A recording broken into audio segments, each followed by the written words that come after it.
اپنی نیت کا اظہار کر دیں. پاکستان کے عوام اس کو ویلکم کریں گے, اور اگر یہ نہیں کرتے تو اس کا مطلب یہی ہوا کہ یہ نہیں چاہتے کہ سچ سامنے آئے, اور جو سچ کو چھپانا چاہ رہے ہیں ظاہر ہے ان کی جو اخلاقی حیثیت ہے پاکستان کے عوام میں, ان کی سیاست تو ختم ہو چکی ہے, لیکن ابھی یہ اسی چکر میں کہ کسی بھی طریقے سے یہ سلسلہ چلتا رہے, یہ اسٹیٹس کو برقرار رہے, یہ اسٹیٹس کو برقرار رہے گا. ملک کو بہت نقصان ہوا ہے, نقصان ہو رہا ہے, اور نیشنلی انٹرنیشنلی ہم اس کی بہت بھاری قیمت ادا کر رہے ہیں. تو ابھی بھی ان کے پاس وقت ہے کہ اگر کچھ بھی ایک رمق بھی ہے اس کی اس ملک کی لیے کوئی وہ رکھتے ہیں تو وہ اس اسٹیٹس کو ختم کریں اور ایک ایسا ماحول کریٹ کریں جس سے کہ یہ ملک نارمل ہو سکے, کیونکہ نارمل نہیں ہوگا تو معاشی طور پہ, سماجی طور پہ, سیاسی طور پہ ہم کھڈے میں مزید دھنستے جائیں گے. بہت بہت شکریہ. جو ایک چیز ایک میں اضافہ کرنا چاہوں گا, ایک بات رہ گئی تھی. جی خان صاحب نے آج یہ بھی کہا کہ ہم تمام سیاسی قوتوں کی جانب ہاتھ بڑھا رہے ہیں. ہم نے شاہد خاقان عباسی صاحب سے بات کی, ہم سندھ بھی جائیں گے, وہاں جی ڈی اے کی جماعتوں سے بھی ملیں گے. لیکن بہت ہی اہم بات جو آج خان صاحب نے کی, انہوں نے کہا کہ ہم بلوچ جو گمشدگان ہیں ان کے ساتھ کھڑے ہیں, ہم مہارنگ بلوچ سے بھی ملیں گے.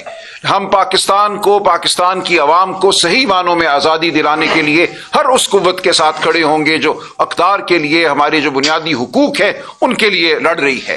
اس لیے مہارنگ بلوچ ہو یا کوئی اور ہو, کوئی پختون طاقت ہو, کوئی بلوچ طاقت ہو, سندھی طاقت ہو, جہاں کئی حقوق کی پامالی ہو رہی ہے, تحریک انصاف ساتھ دے گی, اپنی آواز ان آوازوں کے ساتھ ملائے گی. ہم پاکستان کی وفادار ترین جماعت ہیں, ہم پاکستان کے نظریے کے ساتھ جڑے ہوئے ہیں, لیکن حقوق کی پامالی کہیں بھی ہوگی, کہیں بھی لوگوں کو اغوا کیا جائے گا تو ہم ان کے ساتھ کھڑے ہوں گے. بہت شکریہ. سلمان صاحب یہ بتائیے گا کہ آپ کا جو مین ہے وہ جعلی حکومت کا نعرہ لگاتے ہیں, لیکن آپ نے مذاکرات میں 8 فروری کا کوئی ذکر ہی نہیں کیا, نہ ہی کوئی اس حوالے سے, نمبر 1. اور سر دوسری چیز, سپریم کورٹ نے بھی 39 جو آپ کی نشستیں تھیں ان کو تسلیم کیا تھا کہ وہ ایم این اے ہیں پی ٹی آئی کے, اس کے اوپر بھی آپ نے مخصوص نشستیں لینے کے لیے یا باقی مخصوص نشستوں کا جو معاملہ ہے وہ پس پش ڈالا ہوا ہے. سر تیسری چیز بتائیے گا کہ کمیٹی آپ نے بنائی, ٹائم مقرر آپ نے کیا جوڈیشل کمیشن بنانے کے لیے, جو بھی ٹی او آر ہیں یا چیف جسٹس یا 3, یہ سارا کچھ سر آپ نے کرنا ہے تو حکومت نے کیا کرنا ہے؟ جی میں عرض کر دوں, آپ کے 3 سوال ہیں. پہلے آپ نے کہا کہ الیکشن کے حوالے سے ہم کیا کر رہے ہیں. ایسا بالکل نہیں ہے کہ ہم نے اسے پس پش ڈالا ہے. اگر آپ ہمارا جو چارٹر آف ڈیمانڈز ہم نے جو تحریری طور پہ دیا تھا اس کو پڑھیں تو کہتا ہے کہ ہم کھڑے ہوئے ہیں عوام کی آواز کے لیے, مینڈیٹ کے لیے. یہ 2 مطالبات ہم نے لکھا ہے, these are prerequisites for a wider conversation. Wider conversation کا مطلب ہے کہ تمام معاملات جن میں الیکشن کا لوٹنا شامل ہوگا, بالکل پہلے پیرے میں آپ دیکھیے تو ہم نے الیکشن کے لوٹنے کی بات کی ہے, ہم نے لکھا ہے these are prerequisite for a wider conversation. لہٰذا ایسا نہیں ہے کہ ہم نے اس کو چھوڑ دیا. دوسری بات آپ نے کی, دیکھیں مخصوص نشستوں کے حوالے سے صورتحال یہ ہے کہ سپریم کورٹ کا فیصلہ آنے کے بعد انہوں نے 26ویں آئینی ترمیم کی. 26ویں آئینی ترمیم یہ کہتی ہے کہ کوئی بھی ریویو پٹیشن جو سپریم کورٹ کے کسی آئینی نوعیت کے فیصلے کے خلاف داخل کر دی گئی ہے اس ترمیم کے آنے سے پہلے بھی, تو وہ فوراً آئینی جو بینچ ہے, کانسٹیٹیوشنل بینچ جو 26ویں آئینی ترمیم کے تحت قائم کیا گیا ہے, وہاں جائے گی. اب ہمارے لیے یہ انتہائی میں سمجھتا ہوں ناقابل قبول صورتحال ہے. سپریم کورٹ کا ایک فیصلہ ہمارا مروجہ قانون ہے, پوری دنیا کا قانون ہے, اسی بینچ نے ریویو سننا ہوتا ہے, لیکن انہوں نے قانون بدل دیا, آئین بدل دیا, اور وہ بھی اغوا کاری کے ذریعے کہ اب وہ ریویو انہی ججوں کے پاس جائے گا جو پہلے ایک رائے دے چکے ہیں اس حوالے سے, جو کہہ چکے ہیں کہ اکثریتی فیصلے کو نہ مانو. یہ تاریخ میں نہیں ملتا کہ ایک اقلیتی بینچ جو ہے یا اقلیتی ممبران ایک بینچ کے یہ کہیں کہ اکثریت کے فیصلے کو مت مانو. نہیں سن لیجئے نا, سن لیجئے, چونکہ ریویو وہاں پڑا ہوا ہے. اگر وہ ریویو حکومت کا کامیاب ہو جاتا ہے تو تمام مخصوص نشستوں سے ہم محروم ہو جائیں گے. یہ ہے اس وقت صورتحال. ریویو پڑا ہوا ہے, ہماری کنٹیمپٹ کی درخواست بھی پڑی ہوئی ہے, سپریم کورٹ کے 2 حکم آ چکے ہیں 8 ممبر بینچ کے, الیکشن کمیشن ٹس سے مس نہیں ہو رہا. ہم اس معاملے کو بالکل آگے لے کے جائیں گے, لیکن اب 26ویں آئینی ترمیم کے وجود کو ہم نے چیلنج کر دیا ہے. پیر والے دن سے وہ معاملہ آگے چلے گا. اگر 26ویں آئینی ترمیم کسی طریقے سے ختم ہوتی ہے, آئینی طریقے سے آئینی بینچ ہی اس کو ختم کرتا ہے, تو پھر حالات یکسر بدل جاتے ہیں. پھر جو ہمارا معاملہ ہے مخصوص نشستوں کا، اس کا ریویو اسی بینچ کے پاس واپس جائے گا جس نے فیصلہ دیا تھا۔ اس وقت صورتحال یہ ہے کہ ایک بالکل نئے بینچ کے پاس یہ جا رہا ہے معاملہ۔ تو یہ آپ کا تیسرا بھی تھا آپ کا ایک سوال جی۔ کمیٹی بھی آپ نے خود سے دیکھیں، ہم نے یہ کہا کہ اس کمیٹی میں جو آپ نے کمیشن قائم کرنے ہیں وہ تو بالکل ایک اصول کی بات ہے نا، آپ اس اصول کی بات پہ ہم سے اگر اتفاق کر لیتے ہیں تو باقی جو جزیات ہیں ان پہ تو بات ہو سکتی ہے، لیکن اگر آپ اصولی طور پہ یہ کہتے ہیں کہ نہیں ہم نے سچ جاننا ہی نہیں، 9 مئی کے حوالے سے یا 26 نومبر کے حوالے سے ہم نے ایک قدم بھی آگے نہیں بڑھانا، تو پھر کوئی بات رہ نہیں جاتی، جزیات کا تو معاملہ ہی نہیں ہے۔ دیکھیں 2015 میں ایک کمیشن قائم ہوا تھا 2013 کے الیکشن کے حوالے سے، ناصر الملک صاحب جو اس وقت چیف جسٹس تھے انہوں نے اس کی سربراہی کی تھی۔ ایسا نہیں کہا گیا تھا کہ چونکہ معاملات عدالتوں میں ہیں، الیکشن اپیلیں، الیکشن پٹیشنیں چل رہی ہیں، اس لیے الیکشن کے حوالے سے کمیشن نہیں بن سکتا۔ وہ معاملات اپنی جگہ ہوتے ہیں، لیکن ایک اوور آل جو جائزہ لینا ہوتا ہے، ایک جو عمومی جائزہ لینا ہوتا ہے کہ کیا ہوا، وہ بالکل مختلف بات ہوتی ہے۔ اس لیے کمیشن کے بارے میں مذاق اڑانا ہمیں یہ اندیا دیتا ہے کہ کوئی خلوص نہیں ہے دوسری جانب کی جزیات پہ بات ہو سکے۔ سلمان صاحب یہ بتائیے گا کہ بانی بیٹے نے جیسے آپ نے کہا کہ کمیشن نہیں بنا، عمران خان صاحب نے کہا، جی عمران خان صاحب نے کہا کہ مذاکرات نہیں بڑھیں گے آگے،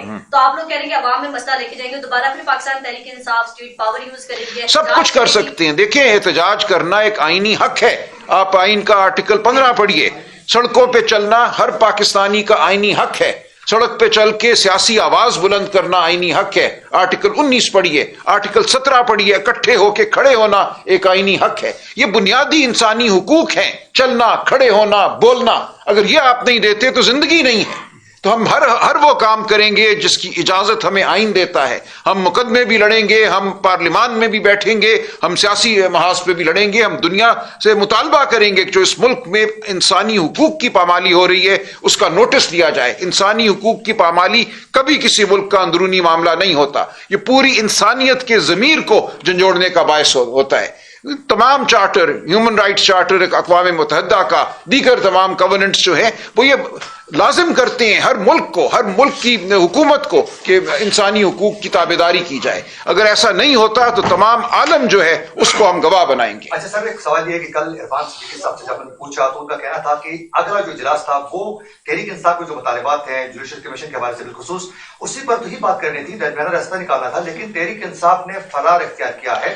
اگر وہ بیٹھیں گے نہیں تو حل کیسا نکلے گا؟ اور یہ چیز بھی کلیئر کیجیے گا کہ آپ لوگوں نے جو ڈیمانڈ سامنے رکھے ہیں، جو مطالبات ہیں، وہ اگر مذاکرات نہیں ہوں گے تو پھر مرمان آپ لوگوں کے مطالبات کو کیسے حکومتی کمیٹی تسلیم کر سکتی ہے؟ بات چیت کریں۔ دیکھیں کیا ضرورت تھی وزیر قانون کو یہ پریس کانفرنس کرنے کی کہ بالکل یہ قابل غور ہی نہیں ہے ان کے مطالبات؟ کیا ضرورت تھی عرفان صدیقی صاحب کو بیان دینے کی ٹی وی پہ آ کے کہ بالکل نہیں ہم مانیں گے؟ یہ پہل تو انہوں نے کی ہے، خاموش رہتے نا۔ اگر ہمارے اسپوکس پرسن کے مدرسے پہ حملہ کیا گیا حامد رضا صاحب کے، تو یہ کیا ضرورت تھی؟ اس دن تیسری نشست کے بعد باہر نکلتے ہی ہم پہ حملہ کیا گیا، مذاق اڑایا گیا، سخت زبان استعمال کی گئی۔ تو یہ تمام معاملہ دوسری جانب سے آیا ہے۔ اگر وہاں سے خاموشی ہوتی تو ہم بھی خاموشی رکھتے۔ حملہ وہاں سے ہوا ہے، مذاق وہاں سے اڑایا گیا ہے، باقاعدہ حملہ ہوا ہے مدرسے پہ، ہمارے لوگوں کو گرفتار کیا گیا ہے، مارا پیٹا گیا ہے، اور پھر کہتے ہیں آؤ آ کے چوتھی نشست میں بیٹھ جاؤ۔ کیوں کیا یہ سب کچھ؟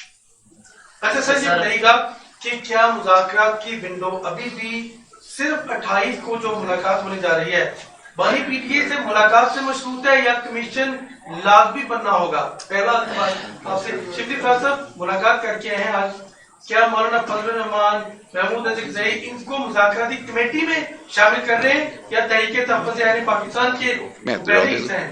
دیکھیں خان صاحب نے آج یہ کہا کہ مذاکراتی کمیٹی کی فی الفور ان سے ملاقات کرائی جائے۔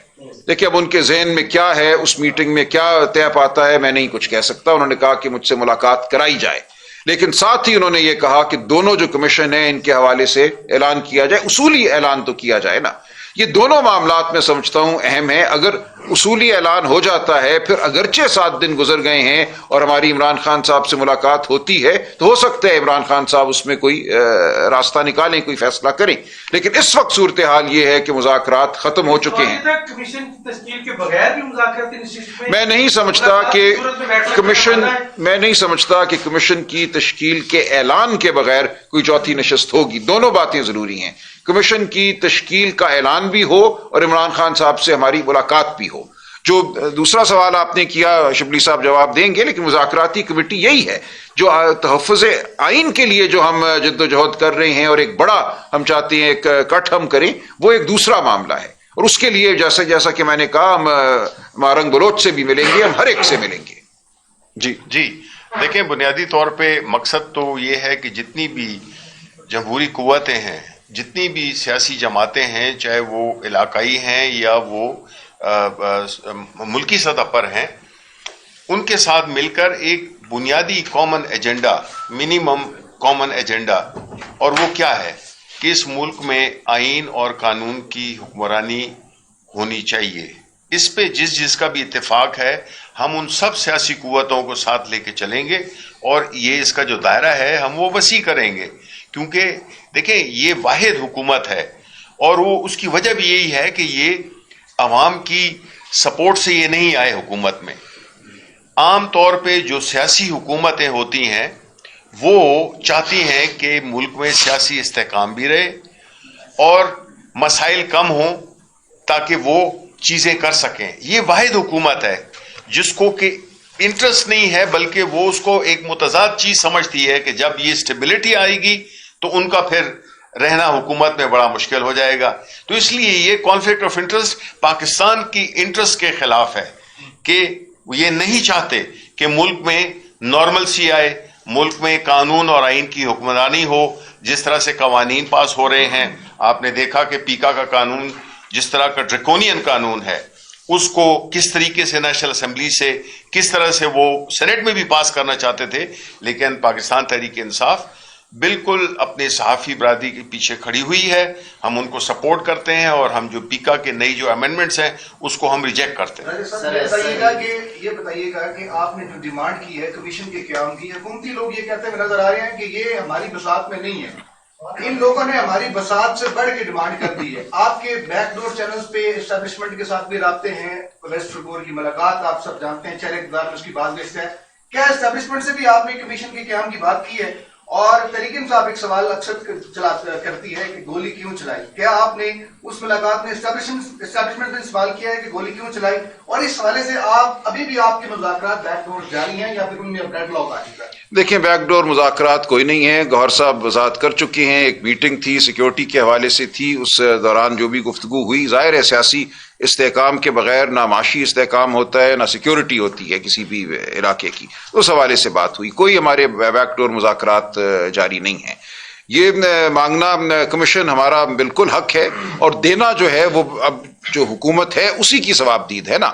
کمیشن آف انکوائری ایکٹ ہے، اس میں حکومت کو یہ طاقت حاصل ہے کہ وہ کمیشن قائم کرے، اور کوئی اس حوالے سے نوٹیفیکیشن نہیں کر سکتا۔ تو ہم بات تو انہی سے کریں گے۔ ہم پہلے بھی کہتے رہے ہیں کہ یہ ایک بے بس حکومت ہے، ہمیں کہا جاتا تھا کہ نہیں آپ سیاسی لوگوں سے بات نہیں کرنا چاہتے، آپ رائے فرار اختیار کر رہے ہیں، تو ہم نے کہا ہم کر لیتے ہیں بات، اپنے اختیار کا اظہار کرو، بتاؤ کہ تم ایک با اختیار حکومت ہو۔ اب نظر یہی آ رہا ہے، اور آپ سب کو بھی نظر آ رہا ہے کہ کون کتنا با اختیار ہے۔